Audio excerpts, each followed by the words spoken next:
Such a waste. The Phantom Man speaks as Red revives her case fire. She ignores him as she throws unrecovered chunks of dry wood onto the growing flames. Perhaps my own ego got the better of me. I was so certain you would prove to be a model figure for our people to aspire being.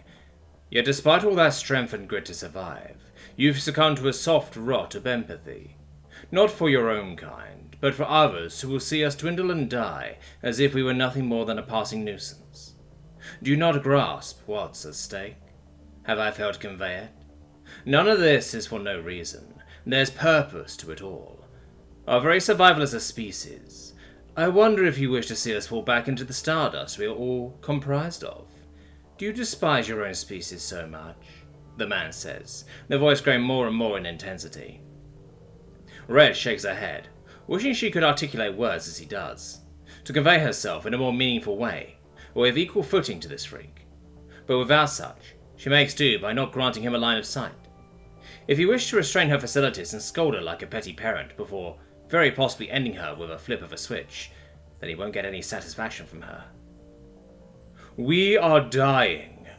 Our species are gradually dwindling like stars to a morning sunrise. We will be gone from the universe, beaten and forgotten. That is not who we are. We are survivors. We are masters of the land we tread. We are humanity. Born from chaos, existing within chaos, champions of chaos. And we are threatened not by chaos, not by the inevitable fighting, not by our grand vessels of war falling from the stars. No. We are to die in dark corners and small overseen pockets for others to gawk and pity over. We will die in whimpers, unknowing of who we once were, for we will have forgotten. But that is why you and many others are taken here, to be reminded. When our fall comes, we must be ready to become us again. Do you understand? We must rise as we had before, reborn from that chaos which made us strong in the first place. This world can provide that. A surrogate mother, if you will. Our Earth, our Gaia, passes her children here, a new home to what we call terror, and she will teach us to be strong again. He rants on, still attempting to seep thoughts into the redhead. Continuing on with her resistance, she skewers a small gutted aquatic animal she speared from a nearby body of water. Placing it over the fire, she balances it onto wire-shaped sticks to keep it suspended. If she is to die soon, she may at least eat well. Or if not, keep her injured guest fed in case they aren't able to move on their own for a while. Red glances over to the individual in question. You'd kill one of your own for that native. Perhaps that is the most disappointing aspect of all this. You were on the brink of becoming what Terrans need you to be. You were ready and willing, yet you faltered. Such misplaced value. Pathetic, really. It offers you meager amenities, and you submit like a simple dog. The man speaks further, now trying to maneuver into Red's view. The feeling is mutual, hearing this man prattle on in his nonsense to someone who doesn't give a shit. Its own brand of pathetic. The Red begins to wonder if this guy is long-winded in his righteousness, or if there is in fact another reason as to why she hasn't been taken out of the picture yet. It seems this man is at a great net loss in his investment in her. Why is he even bothering at this point? The man picks up on those thoughts and feelings. Leaning in close to the redhead, he chuckles darkly. Because despite how much of a failure you are, I know of many uses for a dog. Your mind and will are not as resistant to being manipulatable as you may hope. With enough work, I can rewrite you in your entirety. True, doing so may cause bouts of insanity, but nothing I can't work with. Though that will take time, as false memories are easy to dismiss. However, I shall start with the small and trivial things and work my way up. With every thought or subconscious decision you make, you will begin to question if it's genuine or fabricated. Maybe you can hold out for a time, guessing on who you are. But we have all the time to break you. And by the end of it, all whoever you will be reshaped into will be praising our cause. Nothing more than a fabricated tool. I promise you that. Red spits at the now unoccupied air, fed out with the man's cowardice and insane ramblings, though she admits to herself that there must be something more to why she was still alive. Well, that felt like an excuse to keep her around, almost as if she was required for something he had yet to divulge. A tool? What? A warrior? Are they so desperate for hands to hold weapons that they would turn brains into mash? Sure, she was fit and able-bodied, but she couldn't even commit to killing an injured being. Doing so may have taken her out of this hell. No more voices, no more confusion, no more paranoia, no more scraping by, no more fear. Miki shifts on the blanket she rests upon, the pain from her leg bringing her back from unconsciousness. She sees in discomfort, reflexively touching her wound to find it tightly bandaged with a strip of her own cloak. Surprised by this, she glances around her surroundings to find herself within the red-furred cave-folk's lair. With said cave-folk sitting down by their fire, roasting what looks to be a glover. Not the most tasteful choice of cuisine, but an easy, nutritious catch for certain. She watches on as this despondent cave-folk tends to the fire and seems to be rather bothered. Perhaps from the events that have transpired, having to attack one of their kin, though something tells Miki there must be something more to it than that. From the odd expressions of the cave-folk, something distressing may be currently occurring. It's then a thought comes to her. The other cave-folk that attacked her had a different marking above their eyes. It was black, and seemingly a pattern of the skin itself. While this red-furred individual before her has a metallic object of sorts instead. Is this perhaps a form of sexual dimorphism? One sex having a metallic-looking horn? Extraordinarily peculiar if that's the case. Especially if that thing is indeed a naturally grown metal. But if it's not, that brings a whole new list of questions. How can a people so primitive have the capability to refine metal so purely? Are they as primitive as she initially thought? Perhaps these are outliers or outcasts. If they are so advanced, then how has their civilization not been noticed by this point? Surely their imprint on the world would be significant enough to notice at that technological level. Has this one been exiled? Is that why they're out here on their own and why they were so willing to slay their kin? Is that object on the head a mark of shame of some fashion? All of these speculations and contemplations circle within her mind. There's so many unknowns and hidden answers when it comes to this new, strange species. Miki almost forgets how close this cave-folk was to taking her life at the behest of the other. Perhaps she should be more concerned with her safety, that the bandaging and offered blanket countered such concerns. This cave-folk must have made a decision back there. A decision that involved saving her life at the cost of attacking the cave-folk with those terrifying beasts. Did this red-furred individual refuse to return to their people? Indeed. So many questions. And maybe this is the opportunity to work towards a few answers. "Greetings," she utters, cautiously. Red turns her head to see the now partially upright lounging guest make a vocalization to her. Rather than attempting to speak in turn, the redhead pats her thigh and points to the individual's covered wound. They glance at it, nod, and press their grasp on their chest to express appreciation. Nodding back, the redhead then begins to carve free some outer-cooked flesh and places it in a large leaf for transport. She takes the veal over to the individual and holds it out an offering. The four black and yellow eyes widen and hesitantly accept the presented food. It then vocalizes words in exaggerated enthusiasm, as if not wanting to cause offense.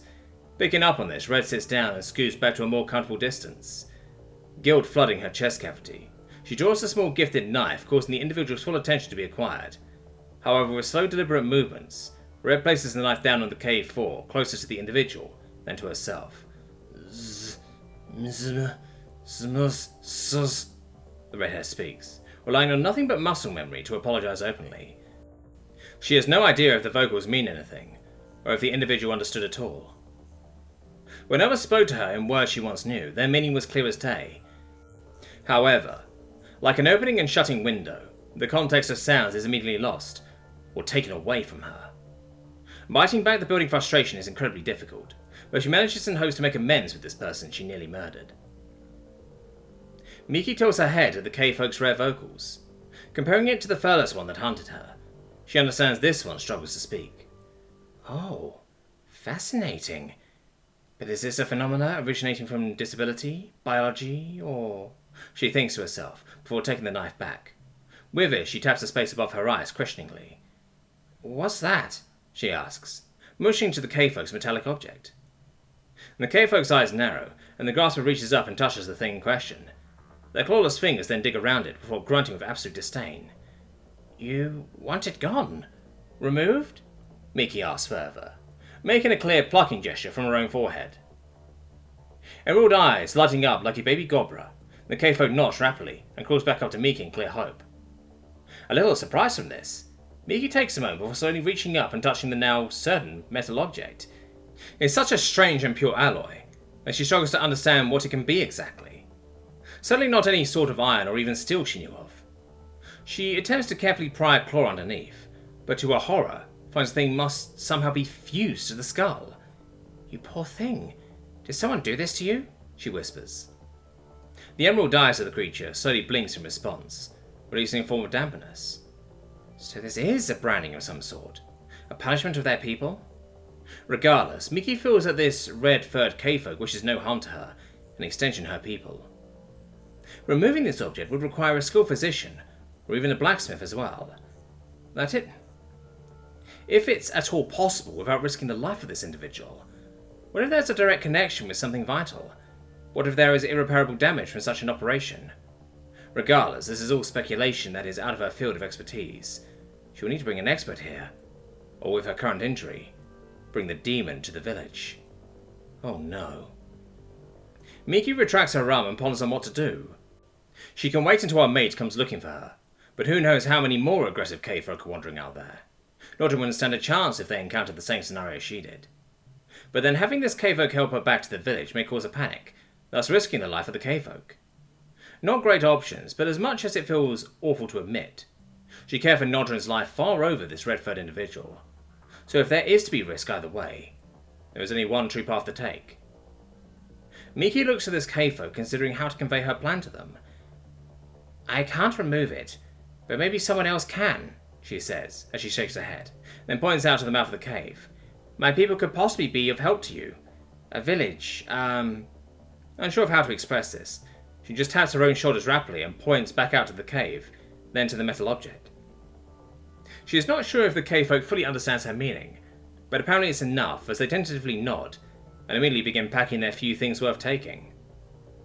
Relieved by this, Miki takes a moment to pick at the cooked flesh of the cooked glubber, sorting through its weave of indigestible bones. After obtaining an edible chunk, she tries it. It's not good, but sustenance is sustenance, so she continues to comb through it until it's mostly picked clean.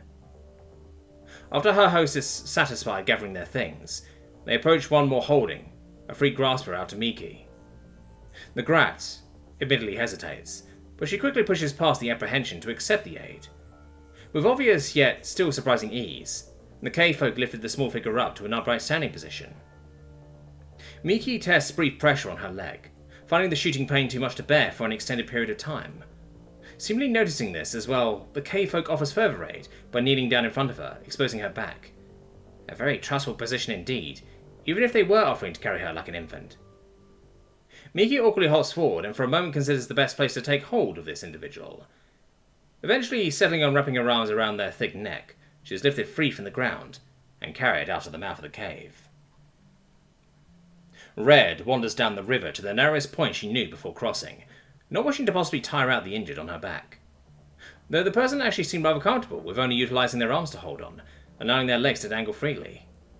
However, as she fully crosses the river, the individual's unharmed leg then lifts up to confidently point in a specific direction. Without question, Red follows the order, and begins the who-knows-how-long journey to possibly seek help for the damn thing on her head. Though she isn't completely certain that is what this person was offering, this is the best shot she has to be normal again. Whatever normal was for her. Every now and then, the figure's leg lifts up to correct and direct the redhead through the forest. Keeping her senses on high alert, she scans at any other potential goons of the man that haunted her very waking consciousness. Although they so far haven't been the most subtle of bastards, who knows what they are capable of doing. Thankfully, in their hours upon hours journey, Red doesn't so much as spot a ghost before the sounds of civilization is heard in the distance. The rattles and squeaks of wood mechanisms, paths of operating machinery, and eventually even the faint spattering of nonsensical voices of inhabitants. Through the trees, Red spots a clearing, where a stone structure stands tall with even taller overlooks protruding from it. It's a thick wall, with impressive rectangular towers, wrapping a fair-sized space of land from a currently concealed community. Armoured individuals can be seen patrolling both up high and around the farms that labourers toil outside the protective structure. Red is so enamoured by the approaching sight, she almost doesn't notice the fluttery white flakes begin to fall from the sky. As if to tell the redhead to pay attention, A cold breeze sweeps through and bites at all of her exposed skin. Has it been this cold? She peeks back at the person on her back, who looks nervously up past the treetops of the now white clouded sky. Snow? This early? How odd, Miki thinks to herself, though from her experience weather tends to be a little chaotic in this part of the world. Surely nothing unheard of, however, considering the attribution between the weather and demons. It may not be a good omen for many. She diverts her attention forward again, still tense of what is to happen next. This is not what she hoped the first major interaction between the two dominant species of their world would be like, but it can be worse. Hopefully it doesn't stray in that direction. Before her accompanying K-folk can be seen through the tree line, she pats their shoulder and slides down to the ground, careful to keep her weight on the one good leg. I must be seen first, Miki informs, as she presses her hands into her chest for the K-folk to see. They nod slowly, before offering their walking stick. Accepting it, the Grat then starts hobbling ahead without further aid, trying to look as calm and collected as possible.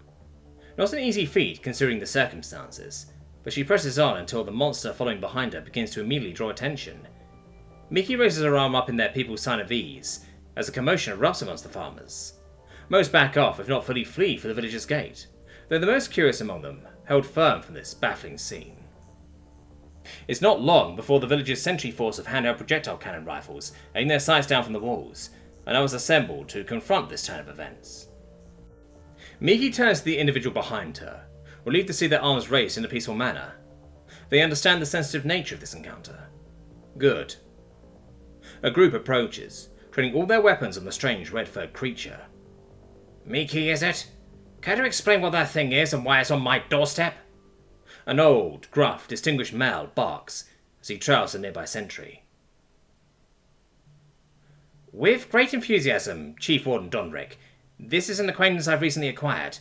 They are only one of another civilized people of our world, and this individual in particular is rather docile if granted the respect of such. In fact, they have treated me very well and evaded me at the risk of their own life. I understand the lack of warning in our arrival is concerning. However, due to my leg injury, I had no manner of sending word, Miki explains long-windedly. Donrick crosses his arms approvingly, as he gauges the tall creature with a seasoned stare. It doesn't look so civilized to me. It's barely groomed and I can smell its wild stench from here, he remarks skeptically. Well, that may be because they are ostracized from their people in some manner, an outcast of sorts, if you will. I came upon them living alone in a cave, and I personally witnessed their expression of understanding with tools. They don't speak our language, but we have been successful in communicating through gestures. Though I have seen another of their kind speak fluently in a complex language of their own, Miki says with vigor. How did you get injured? Donrick counters. Oh, right, yes. You see, that other individual I encountered was not nearly as docile or friendly as this one. Though I don't understand the specifics as to why yet, I will fully admit it may have been a misunderstanding of some sort. But as I said, this one saved me from them and escorted me back here with peaceful intentions. I suppose this explains the demon tales, but why is it showing itself now? Surely it didn't bother saving you for no benefit towards itself. After they saved me, I offered help in return, yes, but that was initiated by me, and not merely requested as a balance of debt, Miki clarified clearly. And what does it want? Donrick asked slowly. Nothing so devious as you may presume, Chief Warden. All they wish is for that metal object attached to their head to be removed. It causes them great distress, and I believe it to be a marking of some kind. A marking for what exactly I can't be certain, but I must be clear in that they are of no danger to anyone unless you intend harm to them. They are here for no other reason than to pursue my offer, which is why I request for us both to be seen by a physician. Donrick maintains a prolonged glare at the creature, eye narrowing in consideration. That's requesting a lot, Miki. If I grant that, the lives potentially lost will be not only on your hands, but mine as well, he reminds gravely.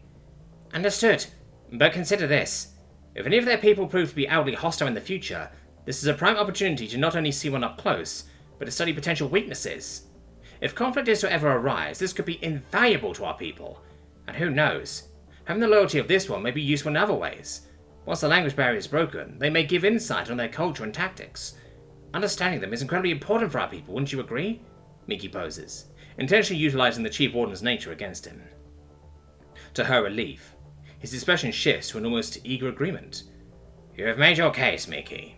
However, I will not allow this asset to roam the village's walls, until I'm certain of its docile nature that you claim it to have. I will have it moved to the jailhouse and allow the doctors to look over it there. Agreeable?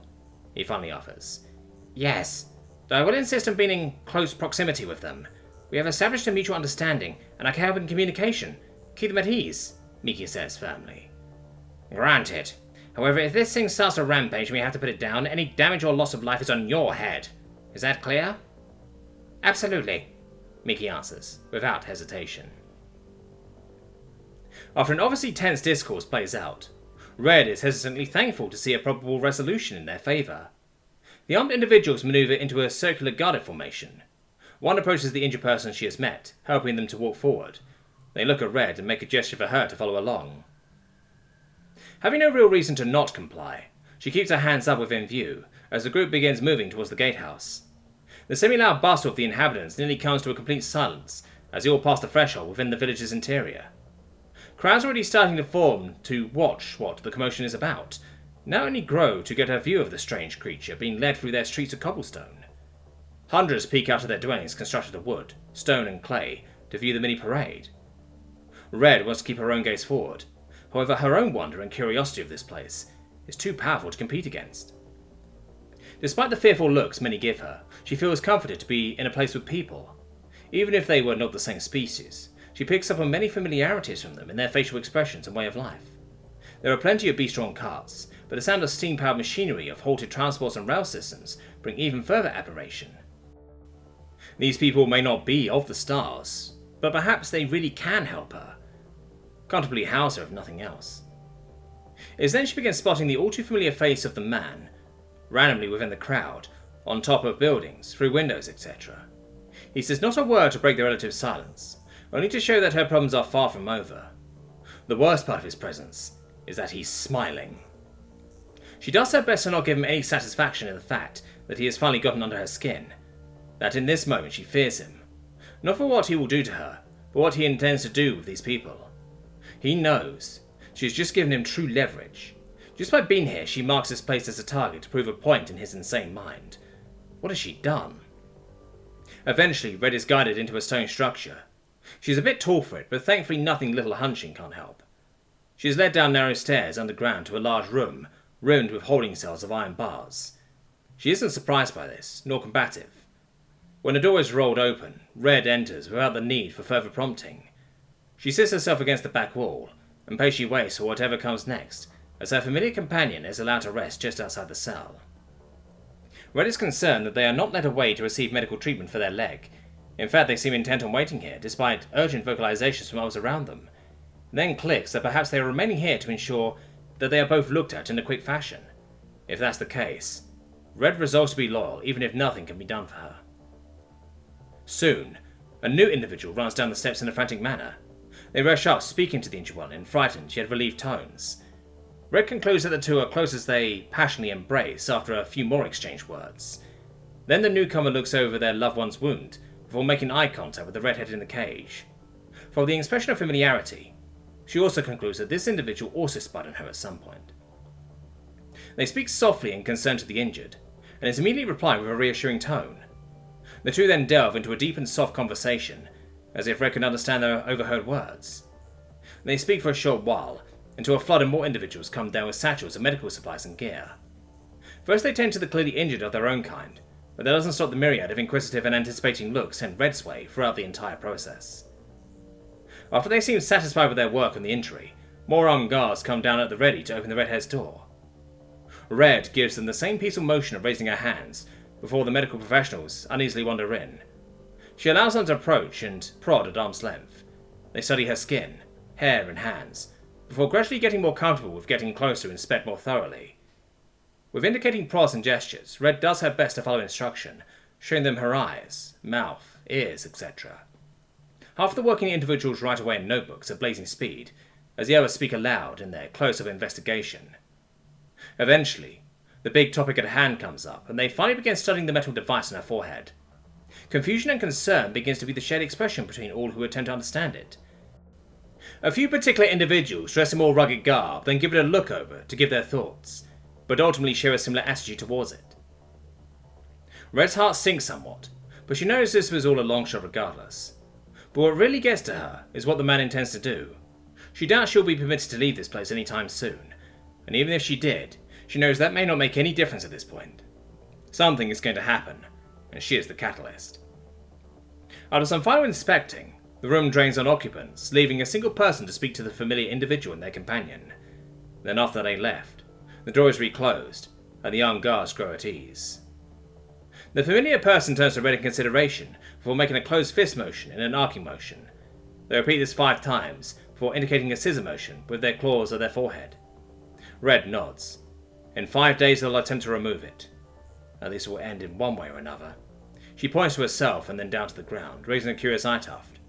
They give her a sad expression and nod slowly in an apologetic manner, so there's no leaving this place till then. The redhead nods once more and lays back on a provided mat. At least she'll be conscious in case anything were to happen till then. The individual's companion then tugs at their arm and speaks tenderly.